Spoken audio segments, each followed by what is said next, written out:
One of the ways central banks break the ice to markets is via their research. While said research is not the official opinion of any central bank, it is nevertheless an outcome that is likely.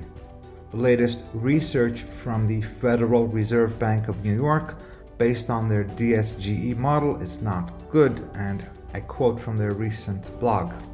The model's outlook is considerably more pessimistic than it was in March.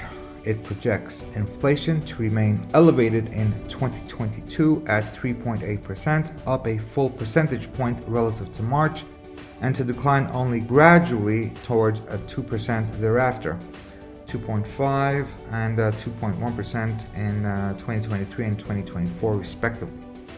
This deflation path is accompanied by a not-so-soft landing. The model predicts modest negative GDP growth in both 2022 and 2023. According to the model, the probability of a soft landing, defined as 4-quarter GDP growth staying positive over the next 10 quarters, is only 10%. Conversely, the chances of a hard landing, defined to include at least 1 quarter in the next 10 in which 4-quarter GDP growth dips below 1%, as occurred during the 1990 recession, are about 80%.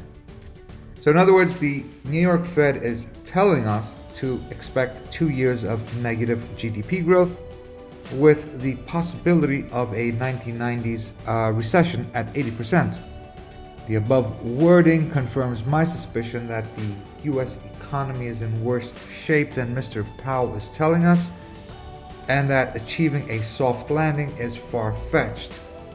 Then again, the above predictions are a function of the Fed's forward guidance. In other words, if the Fed gets too spooked of the economic reality and backs off, then the above prediction will probably not happen. The bottom line is that if the Fed continues its current path, not only will the US economy have negative GDP growth for the next 2 years, but a hard landing and a lot more economic pain is probably in the cards, according to the New York Fed.